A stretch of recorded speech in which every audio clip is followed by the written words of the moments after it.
Hello, everyone. Welcome back. Welcome to Leisrealtalk.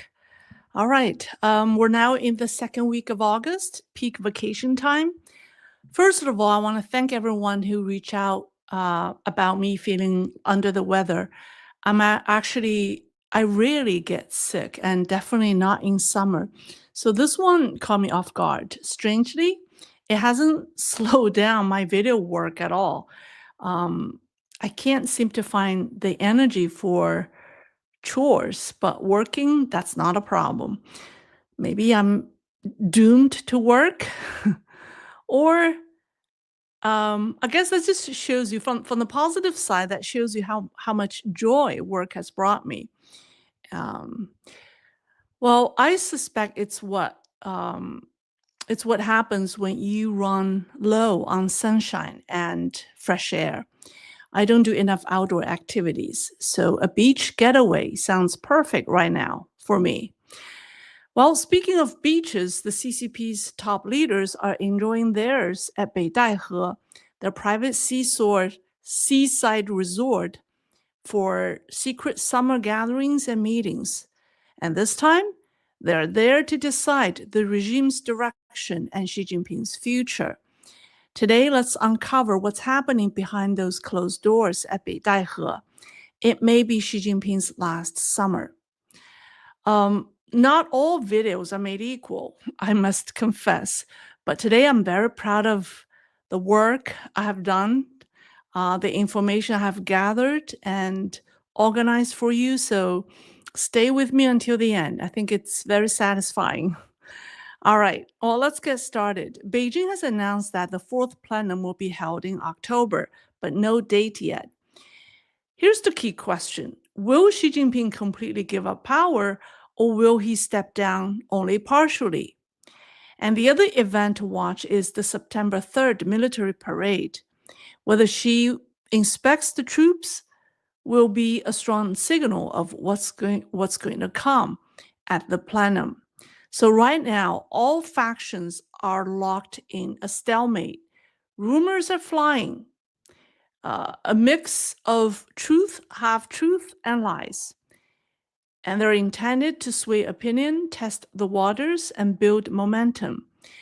And guess what? Xi's faction has been the most active in this game. Most of their stories claim Xi has regained the upper hand and will continue pulling strings from behind the scenes, even after stepping down. Others say Zhang Youxia, fearing for his own life, is preparing for a final showdown. So, what's really happening? Well, from what I see, Xi Jinping's status as a leader on the way out hasn't changed, and Zhang Youxia still controls the military. The deeper problem is that the post-Xi leadership lineup is facing serious divisions, maybe even a split. And here's the dilemma that everyone at the top sees. If they remove Xi Jinping and push through major political reforms, it could trigger the collapse of the regime. But if they stick with the status quo, the system could still fall apart under the weight of external pressure and internal problems. In other words, Xi's future is tied to the regime's fate. And Xi Jinping has used this to his advantage, essentially blackmailing the party elders. Remove me and the regime will be shaken. If you keep me, you'll have time to manage the transition. This argument has worked on some party elders. One of them is Hu Jintao. I don't know, do I have pictures? Hold on. Oh, no, sorry. Yes, let's leave him on the screen. I don't have a picture of Hu Jintao here, okay? So, yeah, Hu Jintao is definitely affected by Xi Jinping's argument. Now, Hu Jintao is known as the weakest CCP leader in recent decades. His most famous line when he was in power was 别折腾, which means don't rock the boat. So today he doesn't want to be blamed for sinking it. He's pushing for a smooth transition that saves face for the party and for Xi. Now, his status, Hu Jintao's status as a former top leader gives his voice a lot of weight, and that has given Xi more room to fight back. So right now, the CCP's politics look like a four-way chess game. The first faction or the camp is the red Maoists or the leftists led by Xi Jinping. And they push hardline Mao-style authoritarianism, which means politics first, economy second, and extreme security to protect one-party rule. However, their power is fading as Xi loses ground, but they stick together out of self-preservation. Now, the remaining Jiang Zemin faction has joined them. Zhang's key allies or remaining allies, Zheng Qinghong and Zhang Dejiang, they share Xi Jinping's political baggage. See, the Jiang faction, the Jiang Zemin faction, or the old Jiang Zemin faction, share Xi Jinping's political liability or baggage, which are widespread corruption and large-scale human rights abuse, which includes the persecution of groups like Falun Gong, the Uyghurs, underground Christians, pro-democracy activists.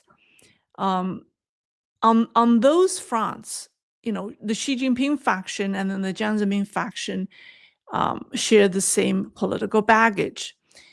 Now, both Xi Jinping and Zheng Qinghong are princelings, making this what I call a leftist princeling camp. They want either no change at the top or a loyal successor.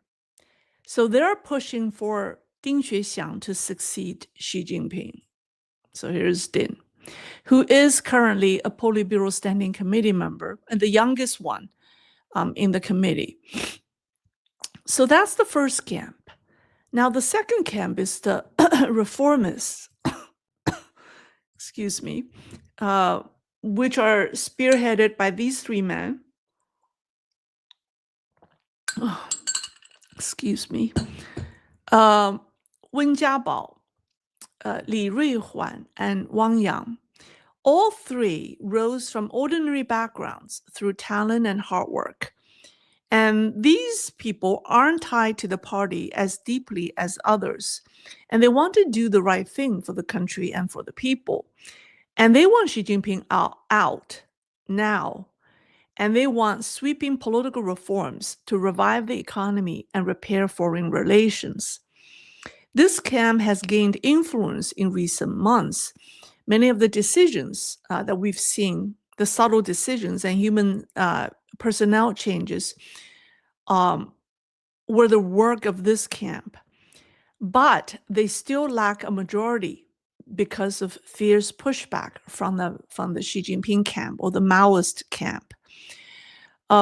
Their choice to replace Xi Jinping is Wang Yang, the man on the far right. The third camp is what I call the Safe Party faction. It's spearheaded by Hu Jintao, which I already told you. He is a reformist in some ways, but he's different from Wen Jiabao and Wang Yang. Of course, at a higher level, he does fall into the same camp as Wang Yang and Wen Jiabao, his premier, because Wen Jiabao was his premier, right? But there's a difference. There's a difference between him and the three men on the previous slide. Now, Hu Jintao wants to reverse Xi Jinping's failed policies without changing the political system. And he dreams of returning to Deng Xiaoping era the pragmatic, he wants to return to Deng Xiaoping's pragmatic approach to or pragmatic balance between economic reforms and political pragmatism, I should say, which means more economic freedom, zero political reform. So this makes them sharing the same goal with the Maoist camp or the Xi Jinping camp, which is keeping the party in power. At the same time, they try to meet the reformists halfway, promising to fix Xi Jinping's mistakes in the name of unity. So Hu Jintao's goal is to create consensus within the party to achieve unity, so that the face of the party and the face of Xi Jinping are saved. And their candidate is Hu Chunhua, aka a junior Hu Jintao. Yeah, here's Hu Chunhua. Hu Chunhua is Hu Jintao's appointed successor for Xi Jinping. So Hu Chunhua's policy is going to be, we don't know what, maybe he would change his mind, but as based on what we know now, he is going to copy what Hu Jintao's vision is. And then here's the fourth faction, the military faction. And this faction is led by General Zhang Youxia, with Liu Yuan, the son of former President Liu Shaoqi, as his political partner. They have no fixed political or diplomatic agenda and no preferred successor. They have one objective and one objective only. That is, Xi Jinping must go entirely, completely, with no chance of a comeback. They also want to keep the PLA out of factional politics. Both Zhang Youxia and Liu Yuan are princelings, making this a rightist princeling camp. That's the name I gave them. So right now, Xi Jinping's Maoist camp and Zhang Youxia's military camp are locked in a fight to the death. Neither side can afford to let the other survive. If Zhang Youxia fails to remove Xi, his career and maybe even his life is over. If Xi Jinping cannot get rid of Zhang, his loyalists will never fully control the military, which means he will never have full power. So far, no faction can win outright, so alliances are critical. Xi Jinping may try to team up with Hu Jintao's Save the Party camp, right? I shouldn't say may. He is trying to team up with Hu Jintao's camp. And they may likely form what I call Save the Party Stability First coalition. Here we go. So these two camps may get together because of their common goal to save the party. And meanwhile, Wen Jiabao and Wang Yang's reformists are more closely aligned with Zhang Youxia. Here we go. Oh, no, let me shut. And these people, they share one common goal, that is get rid of Xi Jinping. That's what I call this, the ousting Xi alliance. So you have a Save the Party coalition versus an ousting Xi alliance. So those are the two major forces fighting with each other at Beidaihe. And this tug of war explains some of the rumors and crazy rumors we've been hearing. For example, Xi Jinping promising Hu Jintao's son a seat on the Politburo, or reports that Wen Jiabao and Zhang Youxia fear for their lives, with Zhang Youxia even rumored to have written his will. So in the end, no matter how these factions trade deals, the deciding factor will be the military, because they hold the gun. And in that equation, Zhang Youxia's partner, Liu Yuan, plays a pivotal role. Zhang is a seasoned military commander, but political maneuvering isn't his strength. And that's where General Liu steps in. I've talked about him in a previous video. Chris has provided the link in the description. You can watch the video all about General Liu Yuan. So the factional balance may shift slightly, but the key power broker remains the military. Whether Xi Jinping steps down at the fourth plenum would depend on how the military faction moves. And right now, all eyes are on General Liu Yuan. Where is he? Let me just, there he is. Now,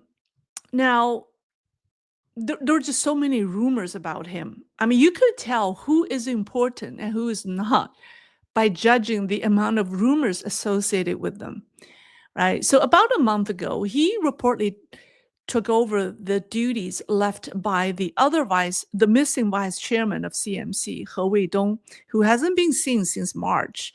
And allegedly he has died while being interrogated.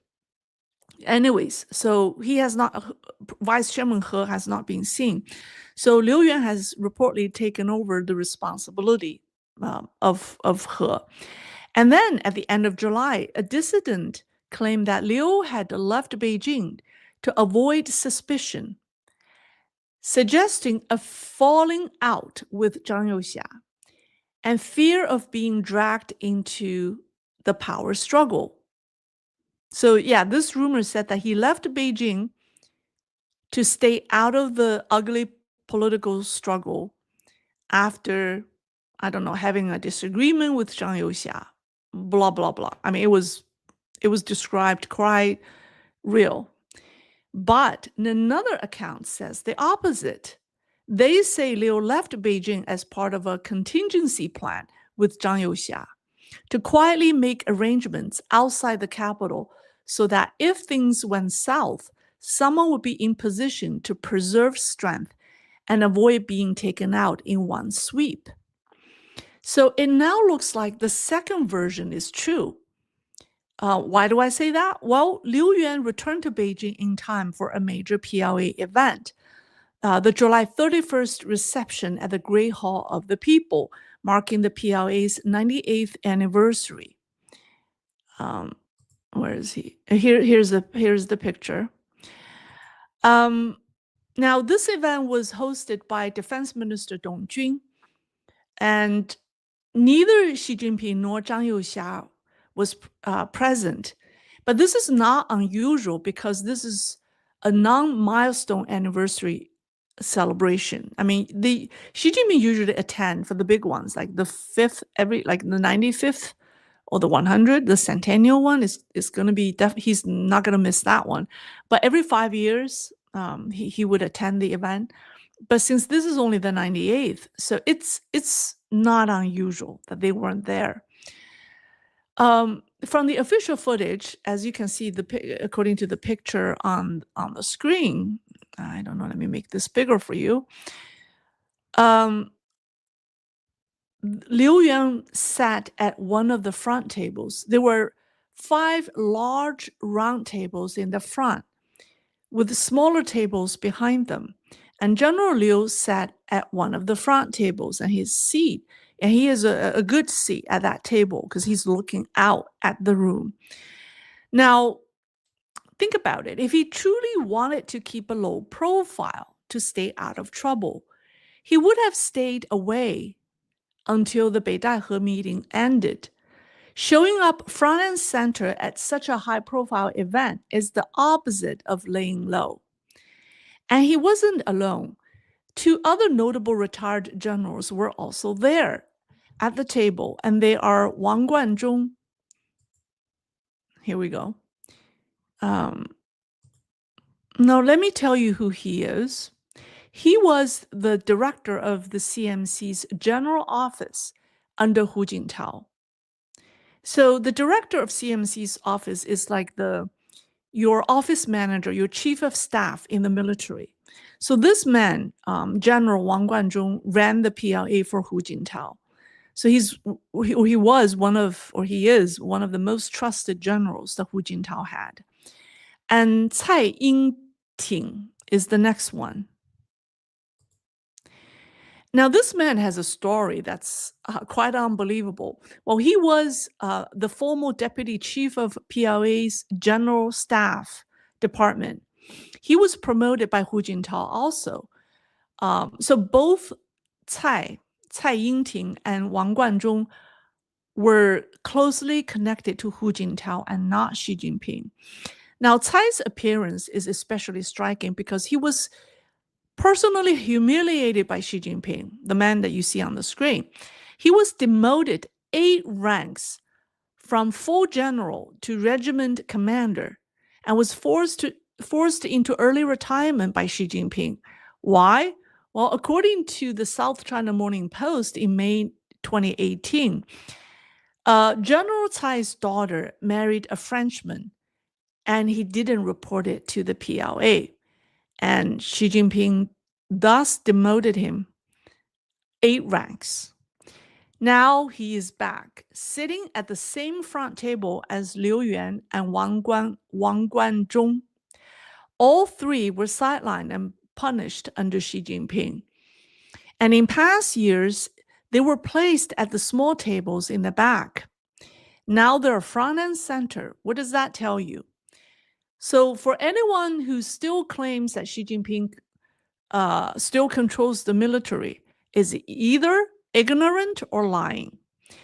All right. Another anomaly was the guest list. Compared to last year, at least 9 top officers were absent from the central table, the center table, the number 1 table. Who are they? Well, they are He Hongjun, Executive Deputy Director of the CMC's Political Department, Wang Chunning, Commander of the Armed Police, and his Political Commissar, Zhang Hongbin, and then Navy Commander Hu Zhongming and his Political Commissar, Yuan Huazhi, Army Commander Li Qiaoming and his Political Commissar, Qin Shutong, and then Commander of the Central Theater Command, Wang Qiang, and his Political Commissar, Xu Deqing. And then if you add in Miao Hua, the head of the PLA's political department, that makes the missing generals 10. I mean, we shouldn't include Miao Hua because his downfall is already announced. But there were 9 generals missing from this table. So here's the question. With so many top generals purged, why hasn't Xi Jinping promoted his own loyalists to fill the gaps? Traditionally, he announces new generals right around the August 1st Army Day holiday for the military, right? And this year, despite 1/3 of the top posts sitting empty, he promoted no one. And that's just very odd. I think it suggests he cannot. Or, I think those who actually controls the military do not want him to host a promotion ceremony. So, they would rather not. I mean, the promotions probably are done, but because they're not publicly announced, they would just rather be quiet about it. So that's another sign showing Xi Jinping has lost control, because the number of positions that are vacant is astronomical. So it brings the question, why if he's in control, why hasn't he promoted anyone?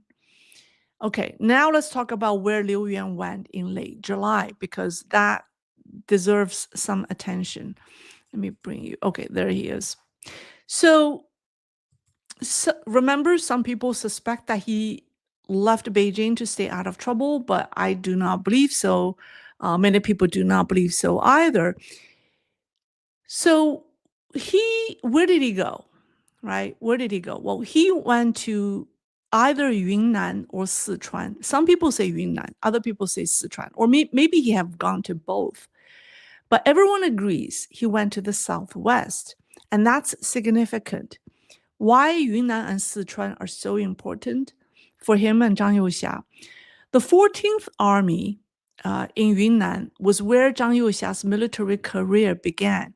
He joined as a soldier there, worked his way up to quad leader, then company commander. He fought in the war against Vietnam, earning a first-class military merit award, and was promoted repeatedly until he became the commander of the 40th Division of the 14th Group Army in 1990. In 1994, he became the deputy commander of the 13th Group Army. And by year 2000, its commander. And now the 13th Army is based in Chongqing, Sichuan, right? So Yunnan and Sichuan. Now, the 14th Army is also special to another person, and that's Hu Jintao. It has long been seen as Hu Jintao's personal faction or personal military, this 14th Group Army. In 2006, during a Northern Fleet exercise in the Yellow Sea, it's a very famous incident. Hu Jintao was nearly hit by naval gunfire. It was suspected that the Jiang Zemin faction was trying to pull assassination, was trying to have him killed. So Hu Jintao immediately left by helicopter, not back to Beijing, but to Kunming, Yunnan. And he went there to hide himself for like a week, maybe even 2 weeks. And that's where the 14th Group Army was. So that shows how much he trusted this unit. So given this background, Liu Yuan's trip to the southwest almost certainly had Hu Jintao's approval. So this is good news for Zhang Youxia and not for Xi Jinping. And then in Sichuan, it was said that the Chengdu military region, or the compound that belongs to the Chengdu military region, was sealed off for days while Liu Yuan was there. And witnesses say Liu walked into the meeting room and went straight to the point. He said, "I'm not here for opinions. I'm here to take command." At a closed-door session, he delivered the real blow. He said, "We're here to decide if one man should stay in power." According to people, to the eyewitness, the room erupted. That same night, officers began contacting their old networks, ready to mobilize. So around the same time, there were fresh rumors that the CCP's 82nd Group Army had been deployed to Beidaihe. In one of my previous live streams, I believe the highlight was released this week.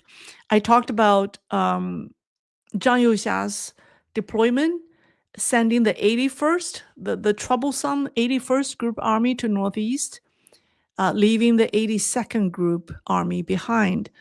And then after that, he in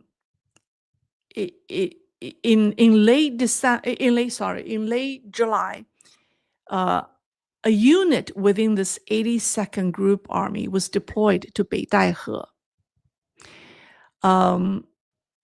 It was sent from Baoding to Beidaihe to complete full security lockdown of the senior leaders' retreat area. But this is highly unusual because, by the way, according to the leak, the deployment was ordered by Zhang Youxia, not Xi Jinping. So this was not a Xi Jinping move. It was a Zhang Youxia move. So if true, this move is unprecedented because in CCP's history, security at Beidaihe Summer Resort is always handled by the Central Security Bureau. No theater command or field army was ever allowed to operate there. And any troop movement must be approved by the top leadership in advance. If a field army really was deployed for Beidaihe security, it would mean that something major had happened or was about to happen, and the party needed the army to ensure control. Okay, so that just shows you how intense this Beidaihe summer meetings are. So this 82nd Army's deployment appears to be part of Zhang Youxia's plan to bring down Xi Jinping. The strategy includes contingency measures for different scenarios, aiming for a smooth transfer of power, according to his definition. But it's not. I think he's planning for. He's not ruling out more forceful options if needed to take down Xi. So, according to various sources, Xi Jinping is not willing to give up. He is not going to surrender quietly. So he has floated a proposal to his rivals. So here's what he offered. He said he would agree to step down as CCP's party general and the president of China. But like Deng Xiaoping, he wants to remain chairman of the Central Military Commission. And in exchange, he wants Zhang Youxia to retire at the same time, with both of them leaving at the fourth plenum. So it's almost like Xi Jinping is using his partial retirement or partial stepping down to barter Zhang Youxia's retirement. I doubt Zhang Youxia would agree. For him, this is life or death fight. He will not retire until Xi Jinping is completely stripped of power. But Xi Jinping's proposal, according to the insiders who leaked this, were acceptable to some party elders because they are eager for a smooth transition. So some of them back Xi Jinping's idea. All right, with all that said, where would it go from here? I think one major variable in all of this is Hu Jintao. Let me find a picture of him. Where is he? There he is. He is, other than Zhang Youxia, he's the biggest variable. If the party elders want a legal, orderly handover, Hu's status as a formal leader becomes a crucial card. If he refuses to take part, then any leadership change will be seen as an illegal coup. But if Hu Jintao participates, it will be framed as a correction, right? A correction of a mistake or a correction by a former party leader against the current one. And this will give the move instant legitimacy. Of course, that situation is ideal. It allows for a peaceful transition and avoids chaos, but we don't know if it's going to happen that way, because it's very likely that consensus cannot be reached, and Zhang Youxia and the military's safety will not be guaranteed. Then Hu Jintao's role becomes less important. So for somebody like Zhang Youxia, if things turn against him, he wouldn't hesitate to send troops straight into Zhongnanhai. And that's why Zhang's military maneuvers around Beidaihe suggest, I think, Xi's chances of negotiating a partial retirement, stepping down from some positions but keep one, I think is small. Now, as for who will win, whether it's the Party Preservation Alliance or the Ousting Xi Alliance, we may not know until the very end, until the eve of the fourth plenum, or even until the day of the plenum. But signs point to this being Xi Jinping's last summer as CCP leader, because think about it, if he survives the political storms of Beidaihe, he may return next year as a sidelined party. He's not going to be relevant as much. He's going to be sidelined. He may return next year as a party elder. But if he fails this summer in Beidaihe, his departure may be far more abrupt. He may be escorted out uh, not by aides, but by some by some soldiers loyal to Zhang Youxia. If I had to place a bet, I'd put it on Zhang Youxia and the reformists. Because in CCP's politics, one truth has never changed. The side that holds the gun decides who stays in power and who disappears. So with that, I I I think we should keep our eyes wide open and keep track of all the rumors coming out of Beidaihe and see what will happen, what will evolve from here. All right, that's all. I want to get back to Mike Stewart, who asked me a question about garlic production in China. And Mike, I don't know if you are here, but I did look into that. And I find two websites that have great resources on garlic productions in China. So if you can send me an email, I'll send you the links. I think it's difficult for me to share that here during the live stream.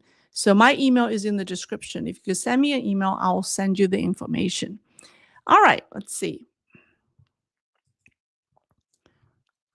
Okay, let me see what people have for me.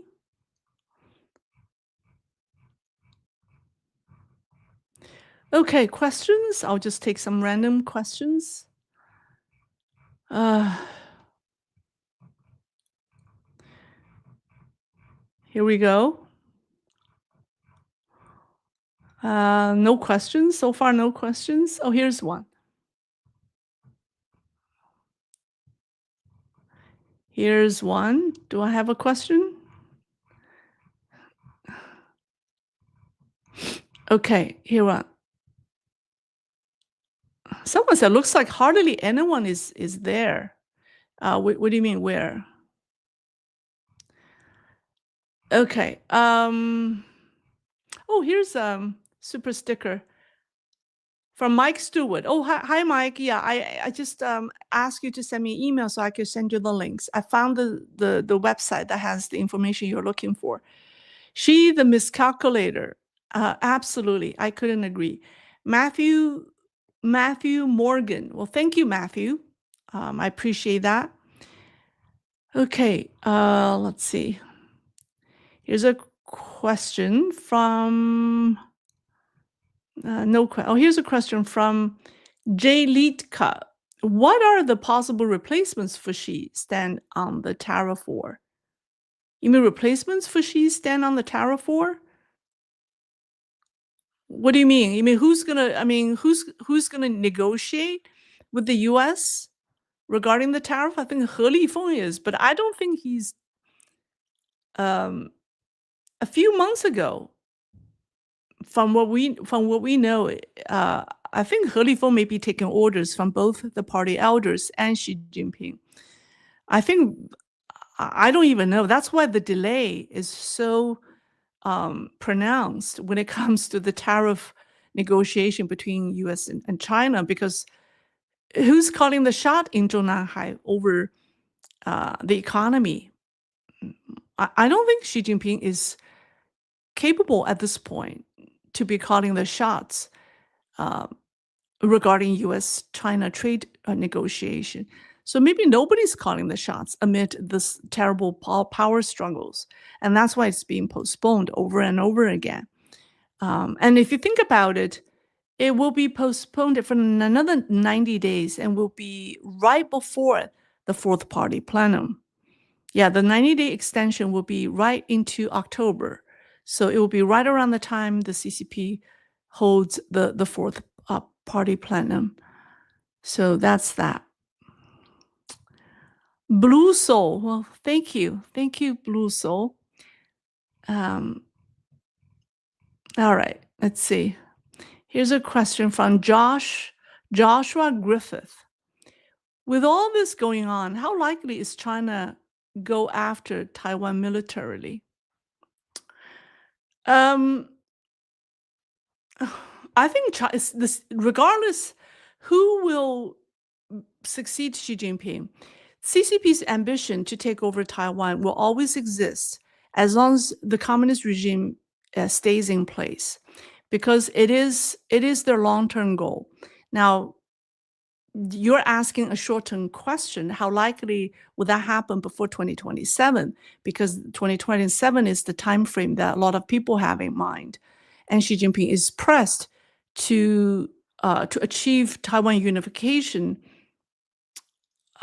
before the 21st Party Congress, which is in 2027. So that's why the 2027 timeline is so sensitive to many people. But if Xi Jinping, I think that's why Xi Jinping needs to be out completely, because when he's out and when the reformists are in, I think the chance to have a war in the Taiwan Strait is small, because the reformists' idea is to rebuild relations with the West and focus on the economy and to undergo political reforms. So that's not going to go well. That's not going to happen if they're going to start a war in the Taiwan Strait. However, if Xi Jinping stays in power, it's hard to say whether or not he's going to start a war. Or another scenario is if the political fights gets really ugly and somebody wants to start a war to gain the upper hand. That's also likely. So that the answer to that question entirely depends on the situation of the political struggle in Zhongnanhai. Okay, let me move to the next one. Oh, here we go. Drusilla, I hope Jiabao, Yang, and Youxia gets in power. You are on first name term with them. That's good. I like that. Yeah. Would it be one or all three to take power? Would they stop the horrendous persecution of China's people along with opening up the economy?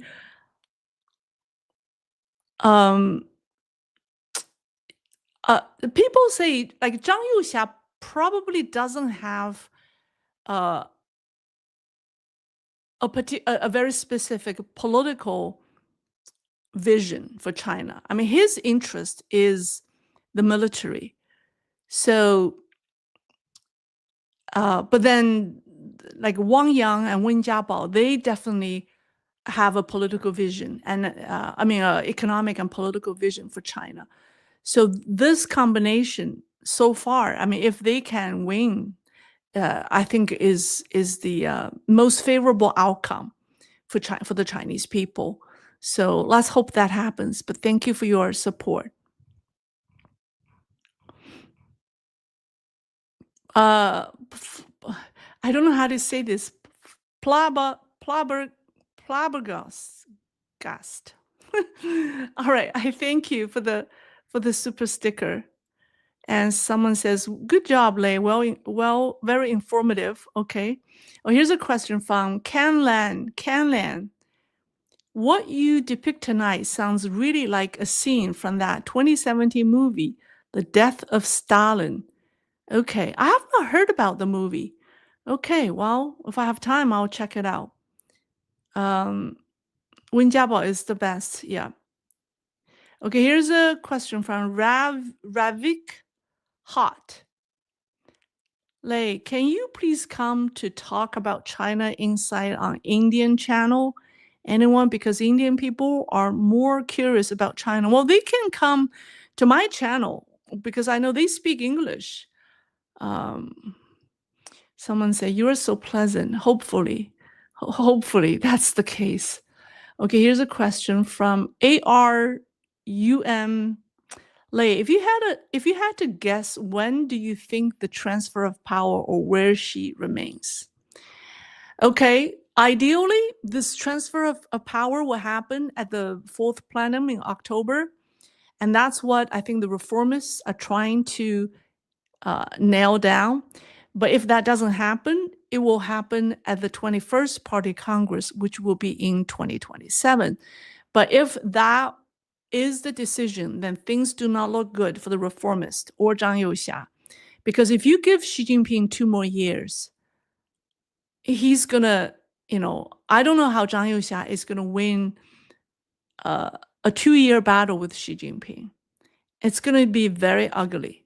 So hopefully they come up with, they reach consensus and come up with a big announcement in October. Because there are a lot of voices calling for a smooth transition particularly the Jiang Zemin faction. These people are very sneaky. I mean, they're saying that, oh, Comrade Xi Jinping has recognized his mistakes. Let's give him 2 more years for him to correct his mistakes, and let's ensure a smooth transition. I think these people are very bad. They took advantage of Hu Jintao's weakness. I mean, Hu Jintao does not want to be remembered as the party leader who rocked the boat, because he has always been saying, do not rock the boat. So I think these people kind of engineered this strategy around Hu Jintao so that Hu Jintao's hands are tied. So that's what I think has happened. Here's Seek the Truth. Moving the 81st to the northeast, look at the lotus tree while attacking elsewhere. All eyes on Taiwan attack, a weakened Russia. Take back land, secure energy supplies, and old grudges. That's what I discussed in a previous program. According to some people, that's some of the PLA leaders have this vision. They do. Okay. Someone's any news on the soy sauce protests? Not a whole lot. It's been tightly controlled, but people outside China are organizing protests on August the 9th, and that's now. Yeah, we need to find out if the walk in public spaces actually took effect in China. But there are a number of events being held outside, I think in Canada, in Europe, in the US, in Los Angeles, and also in Boston. So there are events, public rallies being held in major cities outside China to support the people in the city of Jiangyu, or to support the soy sauce movement. But in China, it could be tightly controlled. We don't know what will happen. All right. Oh, here's Drusilla again. Gordon Chan, a political analyst, thinks China's growth is at 0 or 1 at the most. Do you agree? I think China has no growth. Where is the growth? I think China's economy is experiencing contraction. I've been saying that. Other than 2021, since COVID, I mean, that's if you 2021, China experienced a growth spur, and then after that, its economy has been going down. So where does the growth come from? I do not think it has any growth. All right. Someone asked me, are you afraid of being taken by CCP? Without a doubt, I'm being monitored by them. I have no doubt that, they watch every move I make. I think my phones are tapped. I think my emails are read. But then what can they do to me? Right? Because, like I said, fear is a self-inflicted wound. If I live in fear, if I think about them all day long, I cannot do anything. Then they succeed and I failed. So you just have to let go of those concerns and fears. But I have been very careful. That's why I don't go anywhere. That's why I stay inside. My lack of outdoor activities and lack of sun has caused me this health episode. I feel like my positive energy has been depleted for the lack of outdoor activities and sun. And this is summer. So yeah. So from that perspective, it has affected my life. But I choose to remain positive, because why not? We cannot change other people, but we can change ourselves, right? Okay. All right, that's all. Someone said, Matthew Morgan, look at the bright side. They may learn something by reading your emails and tapping your phone. They may learn. Yeah, they should. They should. Yeah. Sometimes I feel like I'm transparent. Yeah. Okay. All right. Thank you, Drusilla. You're protected by your higher power. Yes, I do believe that. All right. That's all for tonight. I think I need to drink some water and to catch up with my breath. But thank you very much. Thank you very much for joining me. And I'll see you next week. Okay. Bye.